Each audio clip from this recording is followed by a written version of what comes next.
right, what's up, everybody? Looks like we got everybody here today. Welcome, welcome, welcome, all of you that are joining us for today's webinar, Before They Walk Away, 4 Essentials to Reaching the Next Generation. As you see, we have a great crew here with us today. I'll introduce you to these guys in just a minute. But first of all, my name is Louis Lavoie. I'm on staff with Irresistible Church Network, and we're so glad that you guys are joining us here today. If this is one of your first times interacting with ICN, Irresistible Church Network, we just will say welcome. We are a worldwide network of like-minded churches that are all focused on helping each other go further, faster when it comes to designing your church to engage unchurched people and inspire them to follow Jesus. And so we're also passionate about helping church leaders like you all over the place go further, faster as well. There's all kinds of aspects to designing your church to engage unchurched people. And just one of those aspects, or distinctives as we call them, is prioritizing the next generation. And so that's what we're going to be talking about today. We're going to be unpacking a few of the essentials, 4 of the essentials. Some of this content comes from a series on our ICN Equip app called Irresistible 101. There's a whole, if you want to watch more after today, there's a whole course on that. And then there's a session about prioritizing next gen. And today we're just going to pull out 4 of those essentials from that video and talk about them today. So, but to help me do that, instead of me just talking about this stuff, we have 3 people from 3 of our partner churches that are here that are going to join us today, and they're going to be telling about the things that are going well, the pitfalls to avoid, what's been right, what's been wrong, and some practical tools that you guys can take away from this. So today we're going to get away from the theoretical and we're going to get down to the practical, honest, boots on the ground kind of conversation around what it looks like to do ministry in the next generation. So let me just introduce you guys real quick before we jump in. First of all, we got Danelle Sewell up in Canada at Connexus Church in Barrie, Ontario. Danelle, you want to say hello to everybody and maybe tell us what you've been up to this summer? Yeah, hey everyone. I'm out here in Canada. It is nice and hot here this summer. This summer I've been taking the boys to the beach. Like we haven't been a beach family in the past, but this year we're dedicated. We're going to the beach every single weekend. So that's been the thing this summer. I love that. Dedicated to the beach. That's my kind of dedication right there. That's good. Good. Good to see you, Danelle. All right, we also got Melanie Lee from our partner church in Virginia Beach, there at Grace Bible. Melanie, weren't you telling me you're on your way from here to a birthday party? What's going on with that? Yeah, a little shout out to my 8-year-old daughter. Today is her birthday. So we're headed right from this webinar to the pool where we have spent most of our time with swim team. I mean, who knew swim team was every single day? Oh my gosh, that's what I've heard. And I've heard the meets are very long. Is that true? You're not wrong, but we're on a small team, so they're a lot shorter than most. So Oh, okay, okay, very good. All right, we also have Lex McGee from Hill City Church in Richmond, Virginia. Lex, glad you're here today. And I hear you have a cheering section in your office today. Is that correct? I do. There have been a couple texts, a couple heckles, but they finally wrote on the right whiteboard right outside, "You got this." Oh, So okay, good, good. I was hoping to see like a few like Nerf darts like flying through your office or something like that at some point. That would be good. you would have earlier, Louis. You would. Okay, good, good. Well, thank you guys for jumping in. Guys, just so you know, what all of these amazing people have in common is that they are actually doing this at local churches in their city, in their communities. They're waking up every single day thinking about children, students, young adults, trying to figure out how we can inspire people to follow Jesus and all the obstacles around that. How do we overcome all of that stuff? And so I've asked these guys just to join me. And so kind of how this is going to work is we're going to walk through each of these 4 essentials. And after each essential, we're just going to go around the horn here and have these guys talk about what they're experiencing in their local context, things that are going well, things that aren't. And hopefully you guys can learn some stuff along the way. But hopefully along the way, you guys are thinking of questions of your own. Because after our conversation through these 4 essentials, we're going to open it up for a time of Q&A for you. So all throughout this conversation, while we're talking, please go ahead and be putting your questions in the chat. and our team will be compiling those, and they will send those to us, and we'll make sure your questions, hopefully, will get answered. I'm sure we won't be able to answer all of them, but hopefully, submit a question, and your question can get presented to this panel, and we'll tackle it as best we can. Does that sound good to everybody? You guys ready to get started? Lex, Can't wait. good, good. Oh, let's go. That's cool. Yes, That's cool. Melody's got tricks over there. Hey. I love it.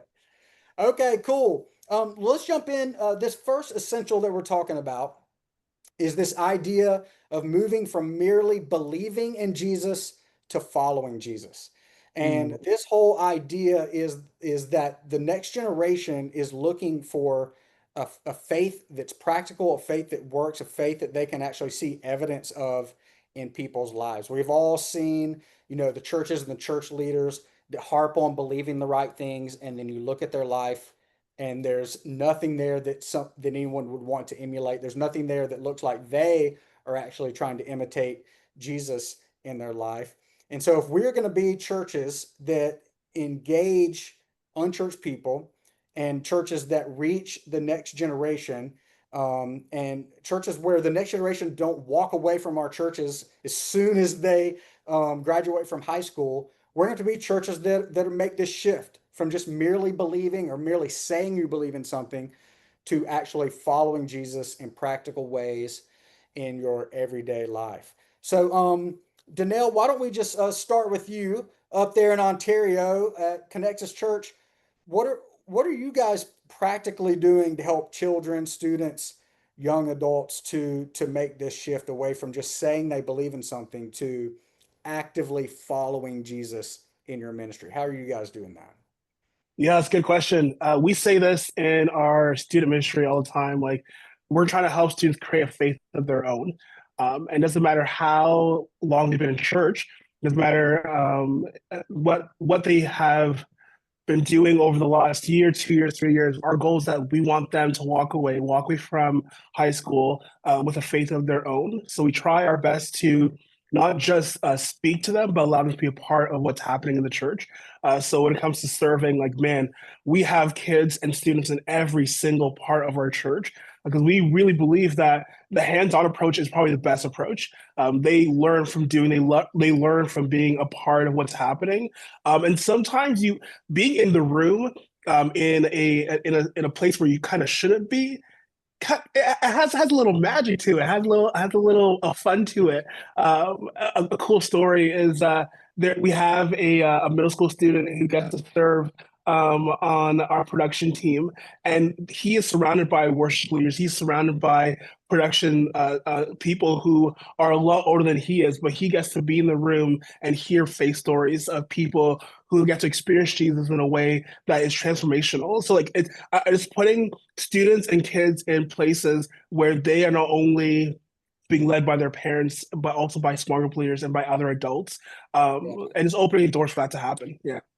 I love that. That's amazing. Yeah, I know that is such a fundamental part of helping faith come alive in people's lives when it's not something that they're wrestling with mentally, but it actually works itself out into what they're doing, be involved in ministry. What about you, Melanie? What are you guys seeing in Virginia Beach and in this area?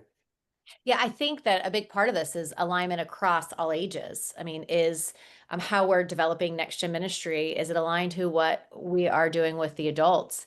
And so one Mhm. of the areas that we're really diving in with our leadership team for all church is our discipleship path and really clarifying that for our staff. And so what I have found is taking that discussion and now applying that specifically student ministry, because that's where they are making the faith, what do you say, kingdom minded through relationships here, and we want them to create a faith of their own. And so how do we take that same path and apply that to students where they have additional opportunities to really do that? I think students especially see that. They see what is happening in what big church, and they see and they hear what's happening there, and to know that they have the same opportunities that is age appropriate for them is really crucial. So if we are if we are matching the way God gifted adults with serving opportunities, we should do the same with our students, because really Next Gen is just this microcosm of what's happening in big church. That's the beauty of it, I think, right? So Yeah. what kind of opportunities are we giving them to live that out through serving? One of the areas that we really lean into is serving within Next Gen or other ministries. So we have something like 86% of our students serve in our Next Gen environments, and we rely on them. And I often say for our preschool environment, when you're leading preschool, you're not leading preschoolers, you're leading middle schoolers. Yeah. I mean, that's your ministry. So finding those folks to be able to give them the skills and equip them to lead on these with these little people, it's really, really important. I think those are the small examples of how we can walk alongside of them to train them up, to show them what that looks like, that faith in action looks like. And when they can give it away to a little person, man, right? Like living that out is so good. So one of the things Big Church we're about is we're for church, being for the 757. That's our area code. We just launched basically from that in kids ministry, kids for kids. So everything we do that's serving or collection or something like that is aligned to that for the 757. But kids for kids, we do collections and serving opportunities that kids are serving other kids. Kids are collecting for other kids, and that goes out into the community. So I think that alignment piece is just really a sweet spot that we could focus in on. Yeah, I love how it's not only helping children, students serve inside the walls of their church on a Sunday morning, but serving out in the community as well. I love that. Yeah, Uh, and I say clarity is kindness, especially for the littlest of people. If they see it happening in their, hour or small little space, and they see mom and dad doing it too, or caregiver doing it, I mean, that's so much more clarity for them to keep it simple and to know what it really looks like. yeah, absolutely. Always. I know, Lex, you said you have noticed some obstacles when it comes to this with the next generation. Tell us a little bit more about that. Yeah, all of these students, they're facing a lot of pressure. They're facing a lot of distraction. And it's mostly my students, at least, pressure they're putting on themselves. It's pressure to measure up to the kid they're sitting next to in class, or their older sibling, or even their parents. But it's pressure they're putting on themselves. Mm, And with that, I've seen a lot of paralysis in decision making. It's not that they don't want to come to church on a Sunday night or a Wednesday night. It's the paralysis of, well, I also have practice. I also have homework. I also have family dinner. And they're all good things. They're all important things. And I just feel like so torn up for these students because, yes, it's the smartphone that's in their hand. Yes, it's the technology they have that's adding to that pressure. But it's mm, just the paralysis of everything happening at once that they can't seem to get a handle on mm. because they're dealing with adult problems at a teenage age. And I think that's the biggest difference in youth ministry today than 10, 15, 20, 30 years ago. And it's Yeah, something that we're learning how to navigate as leaders as they're learning how to navigate it as teenagers. So yeah. it's, something we're trying to do together, but it's equally hard for them and for us. Yes. Okay. Yeah. I totally understand those pressures and schedules right now are unbelievable. And so you're definitely right. So, yeah, so this is something that our churches have got to continue to get better at helping, children, students, uh, young adults, move beyond just saying they believe something to actually being out there and living a lifestyle that is actively following Jesus in their neighborhood, their schools, on their teams.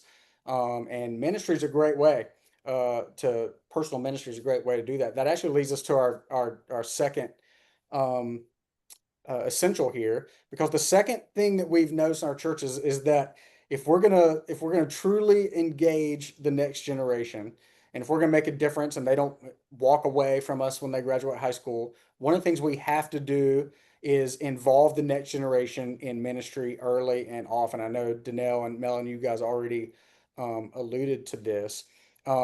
But this has been something that we've seen so much success around our network in for years and years and years. This one actually hits a little closer to home to me right now. I'm finally at the age where my oldest son is now 15. He's a rising 10th grader, and we're finally at the spot where he and I just became small group leaders of a middle school group. So we just got a group of sixth graders that we're going to walk with them for 3 years through their middle school journey. And so this is something I've been looking forward to for years because I know this hands-on involving the next generation in ministry as early as possible is something that's going to make a difference in his life. And I know you guys have seen that at your churches and possibly your own kids as well. So, Lex, what does that look like in your church when it comes to involving children, students, in serving, whether it's in your church, outside the walls of your church? What does that look like? How do you guys involve students in that way? Yeah, any student that expresses interest to serve elementary through high school, we say yes. Now, there are different ages you have to be to serve certain places. Like you do have to be a sophomore to serve in middle school. You do have to be a teenager to serve with babies. But Mhm. outside of that, we have kids on the parking team. We have kids on Oh, the welcome team. We have two ninth grade girls that are front door greeters every single week, and they have been for a year, and they absolutely kill it. So there are so many different places for students to get involved. And that comes from a place of when I was 16, I served as a small group leader and I didn't have a co-leader. They let me do it by myself for elementary school students. wow. And I might have been given that opportunity too early, but I took it really seriously. And I think that that's the risk that we have to take on these teenagers is set them up for success, but also be there right there if they need help or if they feel like they're going to fail. And so we have seen so much success with our kids serving young, but it is really cute when you see that 10-year-old out there in a parking team uniform, just waving people in with his wand. Yeah, tell me about that. Obviously, I've seen many churches that have, older kids serving younger kids, middle school serving elementary, high school serving middle school, college serving high school. I've seen that, but I haven't seen a whole lot of children students out helping with greeters, parking teams. Tell me a little about how that has been for you guys. Yeah, we talk to the students about what they're passionate about, and not every student is passionate about kids, and that's okay. We want to empower them to grow in a way that's right for them, but we also know that if they're serving on the parking team, like this young man is serving with a lot of older men, how cool is that? That he gets to learn by serving with older men who are wiser, who are not his dad, who are going to have different advice and different feedback. And then with the greeting team, they serve and then they all meet together. It's kind of like a small group because we serve one and attend one. That's our policy at our church. And so when they're serving, there's a couple high school girls, one high school boy in with the whole guest services team, and they're all meeting, asking each other about their week, about work, about their tests. And it's this amazing opportunity for multi generations to have relationships that are thriving. That I feel like it is really unique to these teams, and it's a really special thing to be a part of at this church. Knowing that when my daughter gets older, she's going to be able to serve in a way that she's passionate about, and that's going to, feed into her interests as well. I love that. I love that. Now, Melanie, Lex alluded to this a little bit. She said she started leading a group at 16 by herself, no adult co-leaders, and things like that. And you guys may have some of that at your church as well. How do you balance this idea of you want skilled people that are ready to serve in areas. Obviously, we want the best people serving in every possible place. How do you balance that with this opportunity to engage people maybe a little bit before they're ready, children students before they're ready? How do you balance that in your ministry there in at Grace Bible? Yeah, it's funny. I think we're a little we're stricter, I think, on who serves where ages because I threw this out to we're part of a call group and I threw this question out to our call group and I was mesmerized at the different ways churches enable little people to serve in different ways. It really opened my eyes. So if you're not on a call group, man, that has just been such a blessing for me to sort of see outside of our walls what's happening and what are the possibilities, right? Mm. What I know to be true is this, that so I was 18 years in education before I transitioned into a church. And what I know is that kids and students, they want autonomy, they want ownership, and we need to give them those opportunities sooner. And what better place than a church where there's a safety net, where there are trusted, loving adults that, as Lex said, can to get them in places where they can serve, not be perfect, but learn and maybe trip up, but have an adult or a leader there to help teach them through that, and to maybe trip alongside of them, right? And teach them. I mean, I can't think of a better place than a church to be able to do that and forge those relationships. Lex also mentioned growing their community beyond maybe a small group, but with other adults or other or leaders, like pouring into their lives and speaking truth. It rounds out their community. So honestly, after my yesterday call group, I'm going back to my team like, okay, where are additional places that we can get our younger kids serving? An example of this is elementary age. We don't have many opportunities for them to maybe serve in the environment. We have our fourth and fifth graders, we call them ambassadors. And so they get to fourth or fifth grade, they can apply to be an ambassador. They get a shirt that's like the inverse of our shirt, and they are serving as greeters. And we just opened up a new capacity. Those who love to dance, why can't we throw them on stage to worship alongside of the teenagers and the adults on that team? So that was something new for us. So I think, Lex nailed it. It's like finding those opportunities where we can match their skill set with some serving opportunity in church. And how do we give them ownership? And then how do we walk alongside of them, equipping them, but also coaching them and supporting them? We want them to fail with us, not without us, right? Where the consequences, this as a parent, consequences become much greater as they get older. And so we want them to practice failing with us. Yeah, I don't know if I froze. I think you did for a second, but I could hear you the whole time. Okay, great. Yeah, but I think I love that idea of what you're saying of how not only do they have their small group, but they have this group of people around them on their serve team, and having both of those Mhm. things going in their lives like, you know, two different pistons in this engine is pretty cool. Yeah, Um, as a parent, real quick, as a parent, my daughter is 8, but she has these pockets of adults in her life, and I got it out of a book, and we start as parents to support her to bring these people in her life from the church, small group leaders, and there's a lady at church that greets with her once a year. Marley Grace is her name. We set her up to plan a luncheon for these individuals that pour into her oh, life. So wow. every year, we've done our first one, but every year she creates this luncheon and she invites them. She makes invitations, and then the whole luncheon is to thank them for pouring into her life. And so she does a little Mhm. speech to thank each person for what they do for her. Well, that would not be possible without a church who supports multiple people pouring into her. Because someday I'm not going to be that cool and she's not going to be coming to me, but I hope she goes to one of them who speaks truth into her life, right? Like, how do we develop that community around young people where they feel that support? I love that. So good. Oh, now I think I froze. Did I freeze? Yes, but we hear you Oh, good. Well, that's all that matters. and you're smiling. You're good. Good, good. So, Danelle, the book she was mentioning sounds a lot like Parenting Beyond Your Capacity. So I don't Yeah, know if you're yeah, familiar with that book being from Connexus up there or not. yeah, yeah. But anyway, Danelle, why don't you tell us a little bit about what this looks like at Connexus in involving children and students in serving as early as possible? I know you touched on this in the first question, but like, how's that practically look? Like, how do they get into these roles? When do you guys recruit, and like, what does that look like practically? Yeah. So just like what Lex said, uh, it's beautiful. Like when we walk into our church, like you can see kids and students in every single environment, like from the parking lot to guest experience to production to from babies all the way to serving on a Sunday morning middle school.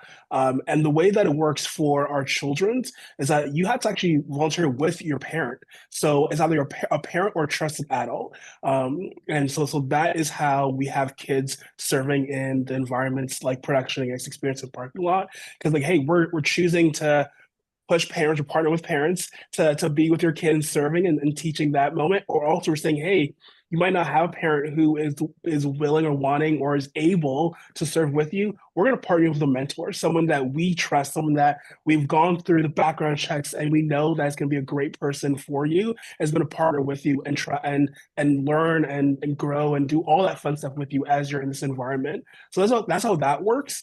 Every environment works a little bit differently when it comes to age groups. But we say, hey, if there's an opportunity, we're gonna help fill that with someone who's willing and wanting to be there. So we have a student who is in grade 8, and he got tired of being in middle school. Let's be honest, grade 8s get that. Like by the time like spring comes around, they're like, hey, let's go. Like I'm done. I want to go to high school. So he was like, he thought coming a few weeks, and his small group leader being super amazing, noticed that he hasn't been there a few weeks, did the whole check-in follow-up, and was like, hey, Danelle, like what should we do? Like he doesn't want to come. We call our environment transit. When he doesn't want to come transit anymore, what do we do? So he said, hey, like go for like ice cream with him, have a conversation, see what he wants to do. He wanted to actually serve as a small group leader. I was like, man, you can't serve your friends, but what would it look like for you to actually be on stage and like be serving that way? So he started actually a couple weeks ago hosting transit with the main host. And it, like literally he like, lit up. Like his face is just so bright every single week because he gets to like serve his friends, he gets to be in that environment, and he feels like he's being elevated, he's learning. And I'm like, man, you are a teacher host. I see it. It's going to be at the adult stage one day. But those are just opportunities, finding ways to get students plugged in, but always finding an adult that can serve alongside them, because we know they're not going to do it perfect. Like that's 100% is not going to happen. But if we can find that that's going to pour into that student's life or that kid's life, it's going to make a world of a difference. So yeah. I love that. I love that having an adult serve alongside them, and I love the ownership that you gave that grade 8 guy to go ahead and, hey, you're part of this. You're not just a spectator. Come own it. Come be a part of it. Come make it happen. And that's going to be something that is going to carry on in his faith journey for a long time. Okay, so we have these two things so far. We have helping students transition from this idea of just merely believing in something to following someone, to following Jesus practically in their life. And a huge part of that is getting students and children to serve as early as possible in the life of your church. Well, this third one that we have to do, and we've seen this be so crucial in the ministries of our partner churches around the world for years, that is prioritizing small group leaders and communicators, making a big deal about making sure that our children's ministries and student ministries and young adult ministries aren't just a place where people come and they experience a show and they don't ever experience a relationship with the person that's walking alongside them for a season, Mm, smart leader, and that also the person that's communicating the truth of the Bible to them, is communicating these spiritual truths to them, is somebody that we are prioritizing, that we have the right people in the right rooms communicating the right way at these age targeted places, so that it has the, those hooks get in there, and it has the longest impact for the people, whether that's a video communicator, a live communicator, whatever that looks like. So Lex, what do you guys look for there at Hill City in Richmond when you're looking for a great small group leader for kids or students? What are you guys looking for to make sure that they have that, you know, relational connection with a person that's going to walk with them for a season? They're not just coming to a weekly event or something like that. That's such a good question. We truthfully have a training beforehand, and I tell all of them this is the hardest place to serve at Hill City. If you want something easier, I can set you up with that and connect you with that person, because serving with students is the biggest commitment you can make.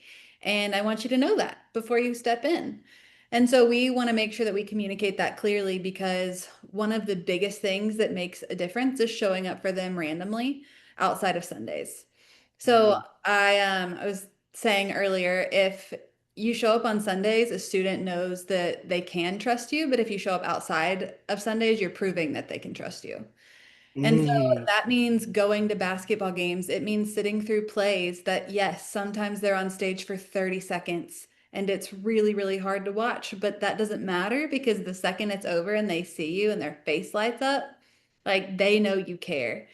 And so we really look for somebody who gets that, who is somebody like, I did have that, or I didn't have that, and I really needed it.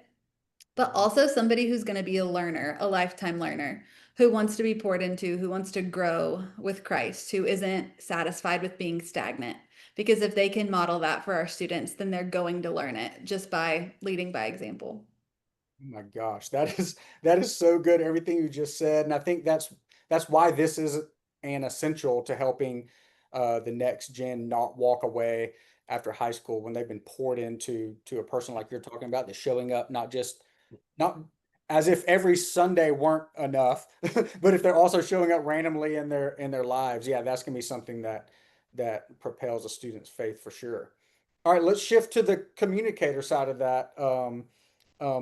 Melanie, what are some ways that you guys make sure your communicators, whether it be children's ministry, student ministry, whoever's telling the Bible story, giving a student talk, how do you guys ensure that it's the right people? They're speaking with authenticity, they're connecting with their audience, they're on their level, they're biblically sound in what they're teaching. Sure. Is this all? Are you guys trained live communicators? You guys using video? Like how do you guys make sure that that communication is top notch and children students are not only engaged themselves, but even willing to invite friends to come along? Yeah, it's really good. I would just ditto everything Lex just said about who we're looking for, right? And then communicators. Can I answer? Can I tag on something to Lex real quick that applies Yeah, to yeah. then scooch Yeah. into that? But there are two practical things, and I think I saw them in the questions too. All of what Lex just said, and then even more practically, how do you do that? There's an application process, right? There's an extensive application process. And on that application, more importantly than anything, we require 3 references, and we call all 3. And so that's a non-family member. And we are, looking to really verify what said applicant is saying about him or herself. And there's a background check, right? There's a background check for anybody over the age of 18 that we are running before we put anybody in front of any child or student. So practically speaking, I think that was a question somebody asked. That's number 1, right? And the qualifications, in addition to what Lex was saying, is do they love Jesus? Are they following Jesus? And do they love kids or students? Like, more importantly, and if you don't, then this is not the place for you. Even if you want to be a coach or a coordinator, I would say there really has to be some foundational truth to you like being around kids. You see that there is a purpose to pour into them. And then the other thing I wrote is when Lex mentions like connecting with them outside of every Sunday, or for us Wednesday for high school, is how do you facilitate that? Like, how do you get these small group leaders, those numbers, those contact information connected to in preschool and elementary with those parents, and then with students and the small group leaders, like through communication? So we started using something that I share this with people, and they're like, "Where did you get that?" But I'm going to show you. It's on my phone, and can you guys see that a little bit? The It's QR code. Yeah, it's a QR code. It's my business card, right? Oh, And so every leader has this on a lanyard in our kids' spaces. It goes right to their cell phone number where the parent can text that small group leader or that leader. And now that leader can, if the parent's like, hey, I tell parents all the time, you can get information to your small group leader. They're like, what? I'm like, yeah, they babysit. What? And so I tell them, get that QR code from the leader in the room. And they do. And then they connect to get a babysitter from somebody in preschool that can watch their like 2-year-old. And they're like, I had no idea. And I'm like, again, it's a big obstacle. And we say, we want you to support them outside of, church on Sunday, but how do you practically do that? You have to have some tool to connect parents or students to be able to call, text, communicate, come to the game. I text my daughter's small group leader all the time. Hey, she's got this. Do you want to come and join us?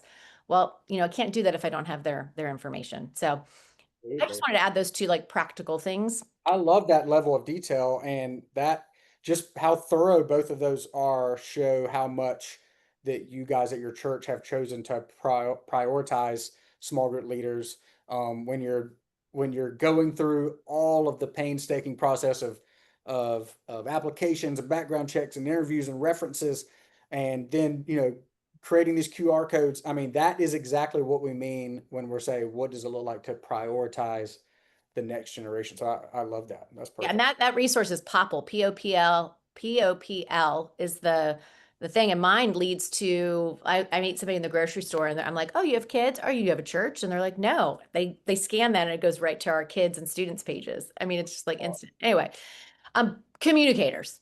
Yeah. That was the question. Communicators. I want to say and Danelle, I'm sure has tons to share about this. So I'll highlight one thing, which is we really look for our communicators from our small group leaders. Because we want them to be with kids. We want them to be with students first, to know them, experience that, know what they're dealing with. In many instances, those are parents who are on the carpet. Those are parents that are living the kid life as a parent, really are immersed in that. And then we find talented folks from the small groups, leaders, to be able to step into that role.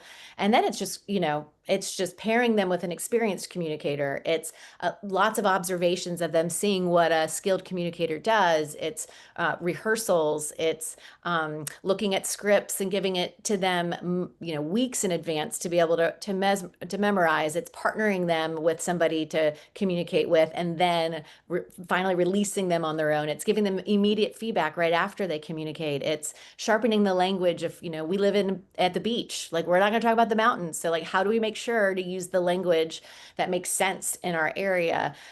So there's a lot of coaching and a lot of equipping before that said person gets on the stage. And of course, we elevate that position. So if you're on a microphone, we expect a whole lot more of how you're living out your faith as you get on that stage in front of kids and students. But I think the biggest thing, even when I'll go and communicate in a student space, and I even get feedback from my directors, and I love it. I'm like, give it to me, like. We can all grow. So I think that feedback is really crucial, and it's that timely feedback once somebody is up there. That both of those things are great. One, I love that you find communicators from your small group leaders. I think a lot of times, a lot of churches think of that as two totally different roles, and sometimes it is. But I love that idea that you're taking people from the trenches that are spending their time with children and or students, and then now they're able to communicate that because that's how they're living their lives as a small group leader of that age group, and they know exactly the world they're in, and so it comes across a lot more authentic. Yeah. Yeah. And you're also looking for a variety of speakers, right? Especially for our students, but in all spaces. Like, we want to hear from, sometimes it's male dominated, and we want females, and we want all ages, and we want them to hear from all points of views. And so we want to give them that variety. I love that. All right, Danelle, what about you guys? How is Connexus Church? What's a practical way that you guys are prioritizing either small group leaders and or communicators in your environments? Yeah, if you have the opportunity to be on stage and have a mic, even small group leaders, our goal is that we want to resource you to the T. We don't want you stressing over what to say, how to say it. We'll give you a script. We'll walk you through. We'll give you time to go over what's going to be happening, and we'll give you time to practice. Like, I think that's actually a real skill. Giving people time to actually go over what they're going to be saying to students, to kids, whatever that is in the environment on stage. And like Mel said, like, giving them feedback in the moment, giving them feedback after they're done is great. But if you can give it before, man, imagine how that can be when it's actually the time when they're going to be talking to students and kids. And then I tell all of our communicators, all of our hosts, is to be HOT, honest, open, and transparent. Like, be hot. Like, you want to make sure that you are like, don't go on stage pretending. Don't go on stage like acting like you're a totally different person. Like, be you. If you are tired, go on stage. Be like, yo, I am just tired, y'all. They love that. They love the authenticity when you're just you, rather than trying to become someone that you're not. So yeah, that's what we. Oh, good. So what were those three things again? Honest, open, and transparent. Hot. Okay, gotcha. Honest, open, and transparent. I love it. See, that's great. Everybody out there's scribbling notes right now. But I love that. I love that you're the besides the acronym, of course, but the two things you mentioned before that of the helping them prepare, giving them everything they need to prepare ahead of time, and then feedback as well. And I know Melanie, you mentioned the feedback as well. I know we've probably all been a part of churches in the past. I know I have, where neither of those happens. Like, hey, you're communicating and there's not much help on the front end, then nobody ever said anything on the back end. Is like, well, I guess that was good. Maybe we'll do the same thing next time. So I think that's a great way to prioritize communicators, to the level of detail that you spend to prepare them and to give them helpful, honest feedback on the back end. That's great. All right, we got one more essential to talk about. everybody out there, make sure you're getting your questions for this panel. Get those into the chat so that we can get those to them right after this when we go into our Q&A. So we talked about moving people from just merely believing to following. We talked about getting children students involved in ministry as early and as often as possible. We talked about prioritizing small group leaders and communicators.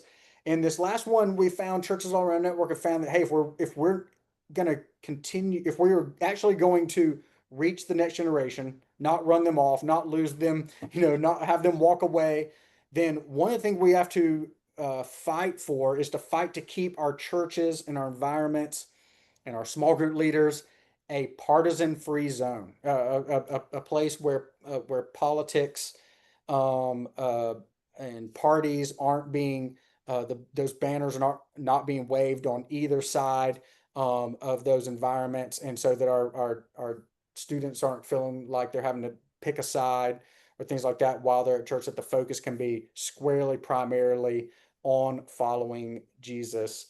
Because we know if we politicize our church, our environments, we're alienating different segments of the next generation, and we're trying to reach every single person, inspire them to follow Jesus. So I know, Lex, when we were talking a little bit about this before, you said you guys have had some conversations where you have to be open and honest with small group leaders about the posture around this stuff. So how do you guys talk about it with your leaders?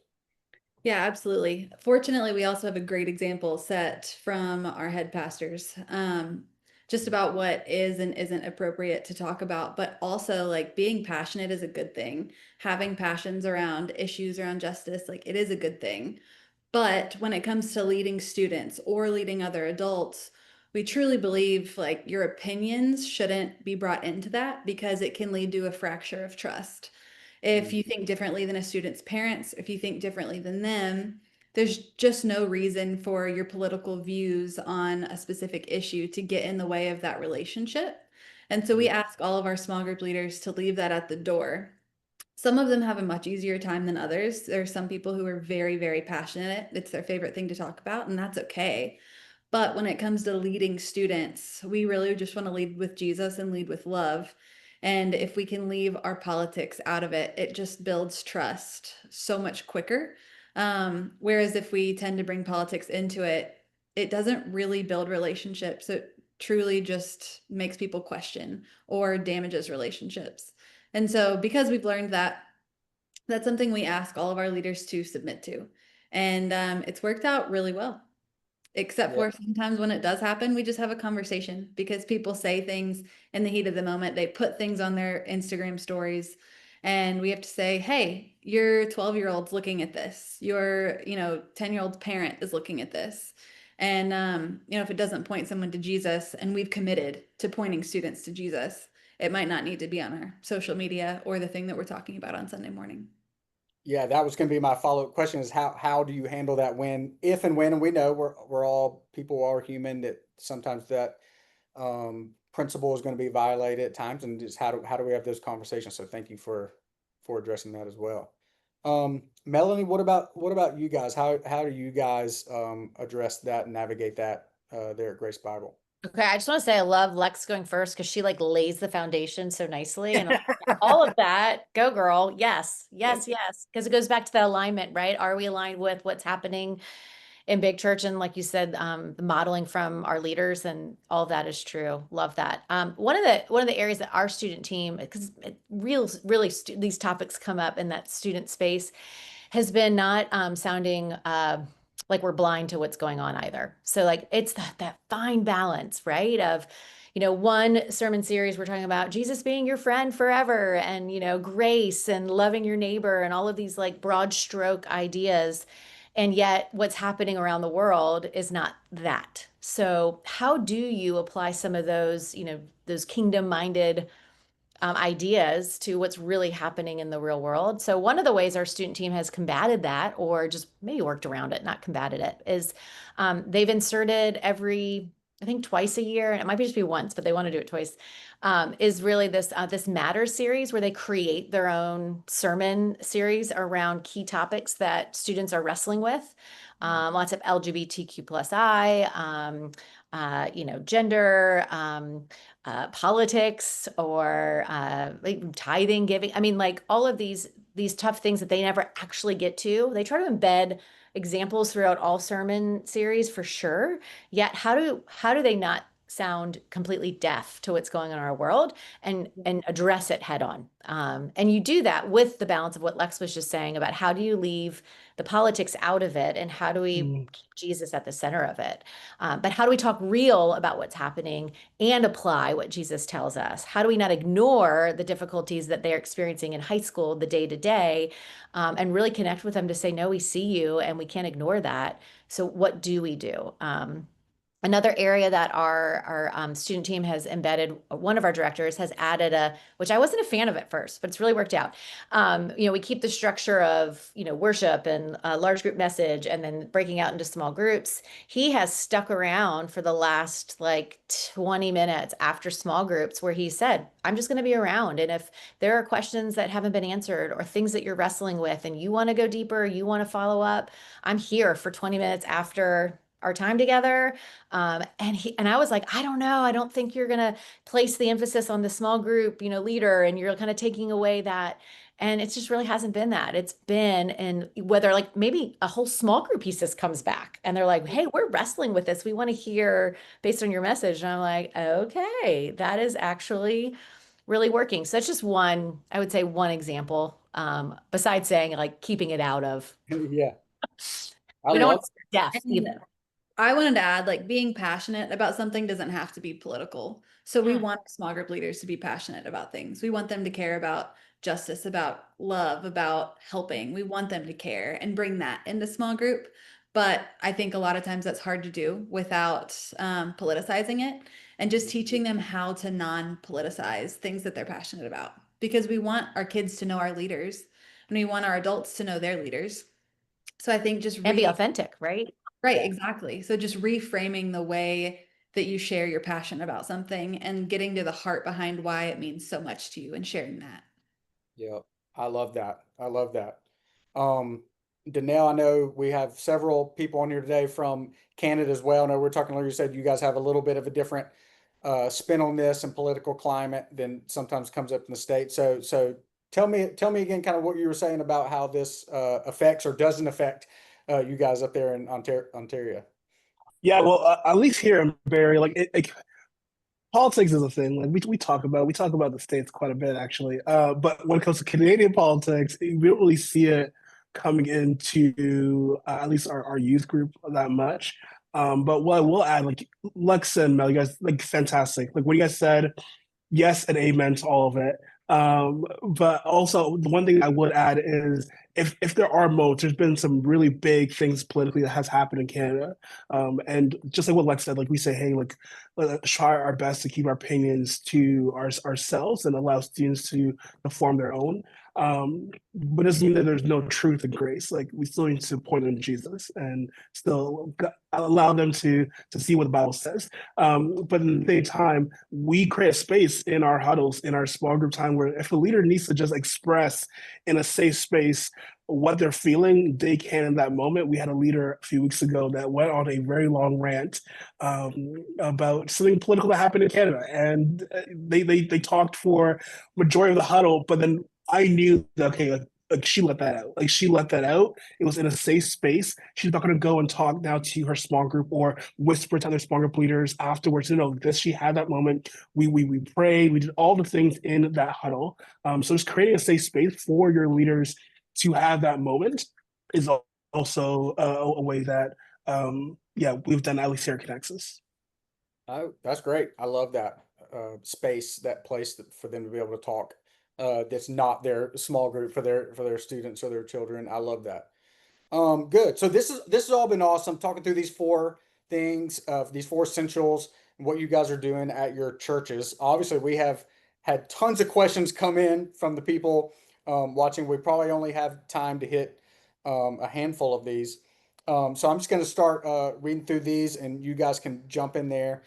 This first one is from Diana, and what she's saying is how do we give the next generation these opportunities to serve, but manage them being gone randomly when they're overwhelmed with other activities? And she talks about how they love having student leaders, but they're also some of the most inconsistent leaders, and it leaves them kind of in a pinch and having to scramble from time to time. So does anybody have anything to speak to that? Or you're like, yep, that's the way it is, or hey, here's some guardrails we put in place to avoid that or to help with that. What you got? What you got for Diana? Yeah, I can answer that, Diana. We treat our student leaders and our children leaders like they are adults. We let them and their parent know at the beginning, hey, this is an adult job. We ask that they be okay, that they know what they're signing up for, and that if they're going to miss, they communicate just like an adult would. But since a lot of these kids have small group leaders, we also ask them to communicate with their students outside. If they're going to be gone for 3 weeks because of a lacrosse tournament, well, how are you checking in with your girls in between times that you're missing? How are you showing up for them randomly? And if it's, a kid on guest services or parking team, just say, hey, we make this schedule a month in advance. So we need you to tell us a month in advance if you're going to be out.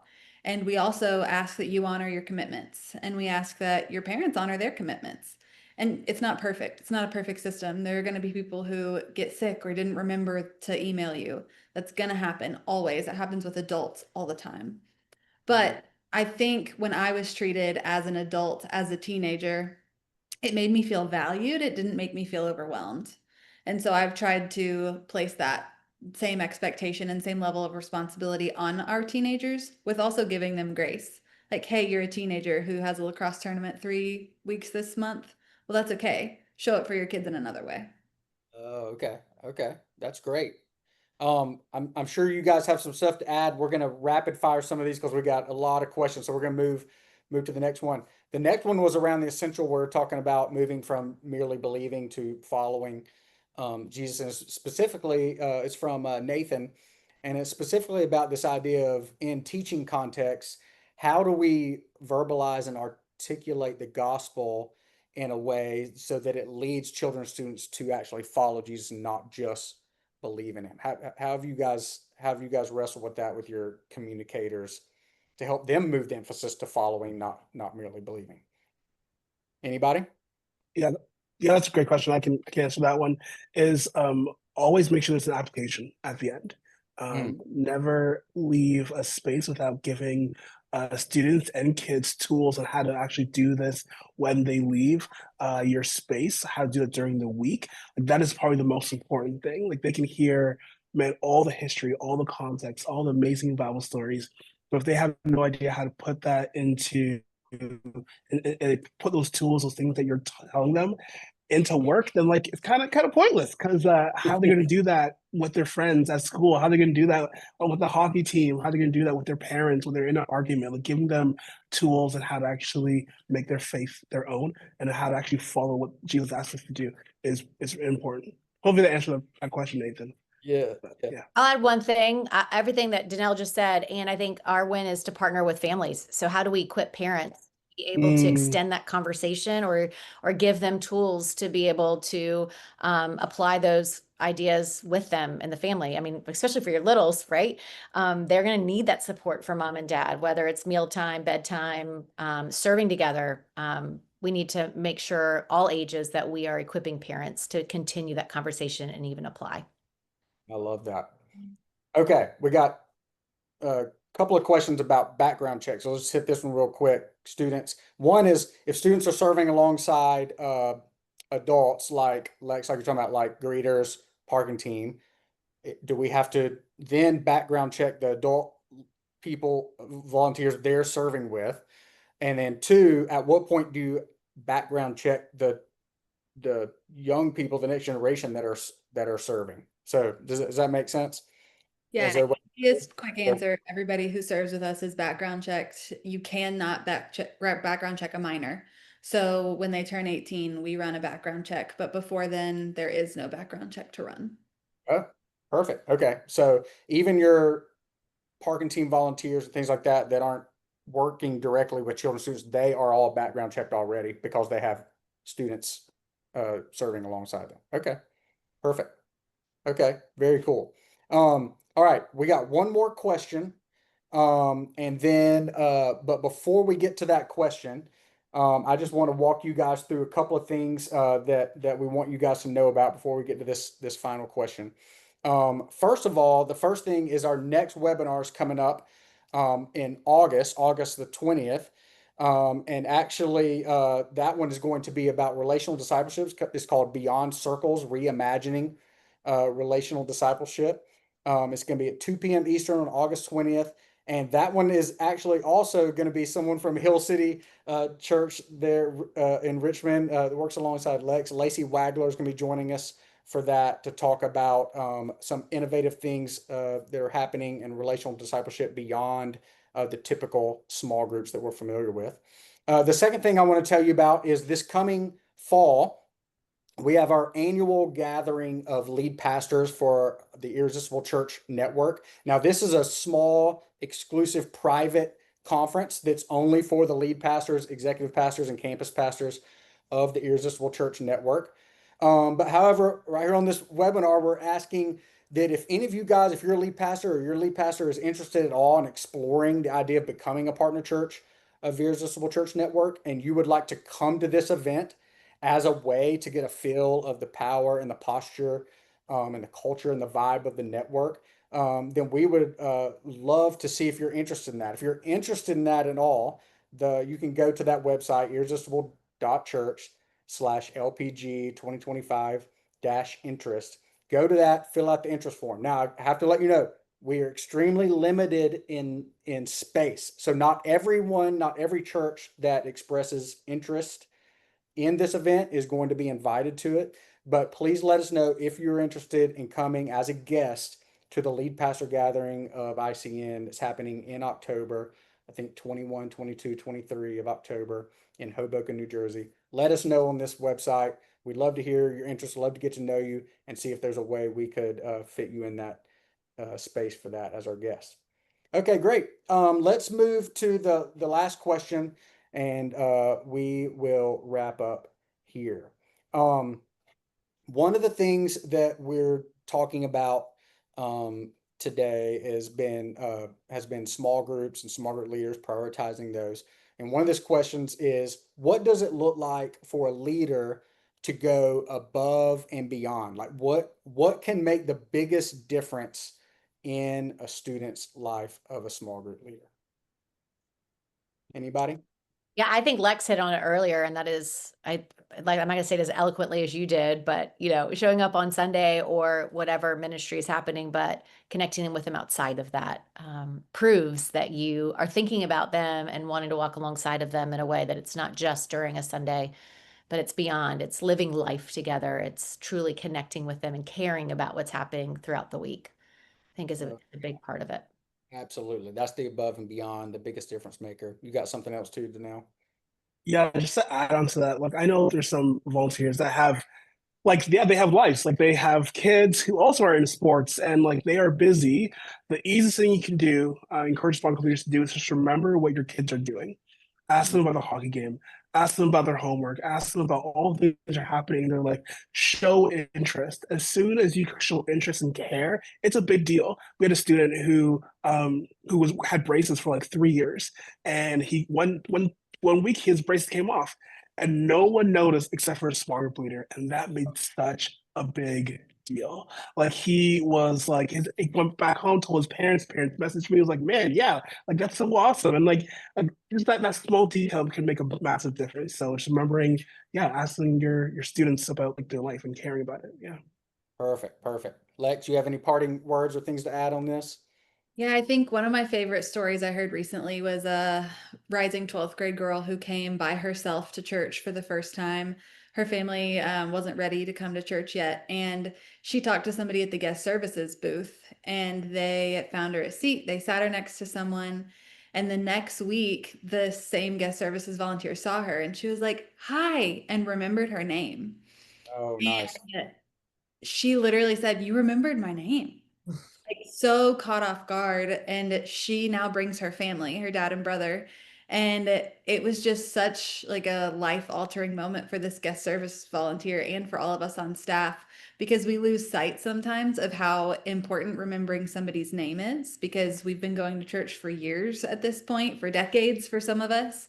But for these people who are coming for the first time, adult, kid, parent, student, whatever it is, remembering somebody's name can make the biggest difference in their faith journey. And it really can start with you.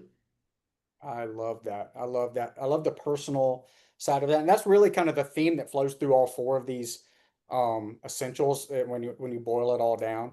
You know, when we're moving from just believing in something to personally following the person of Jesus in your life, whatever that looks like, that's personal. When you have the roll up your sleeves and you're able to participate in a personal ministry of serving in the life of your church, of serving in the community. You know, when you have a small group leader that walks alongside you for a season and remembers your name and asks about what's going on in your life, Danelle, or comes to hang out with you outside of Sundays, Melanie. And then when you have a church that understands that there's no reason to alienate people based on partisanship or politics, and continue to keep the main thing of inspiring Mm. people to follow Jesus and him alone. So I love that. I love the personal side of all this. So thank you guys so much for your time, energy to come on here, tell us the good things, the bad things, what you've tried, what works, what doesn't, and these stories from what's going on in your churches is incredible. So proud to have you guys as partner churches of ICN, and thank you for being available to everyone on here and answering these questions. To everyone that's on the webinar today, thank you for joining us. We would love to have you back at the next webinar. We are so passionate about helping you all go further, faster when it comes to designing your church to engage unchurched people, and it starts with prioritizing the next generation. So thank you guys for being here. We'll see you on the next webinar. Have a great rest of the day, a great week. See you guys. Bye, Lex. Bye, Melanie. Bye, Danelle. Thank Bye. you. Bye.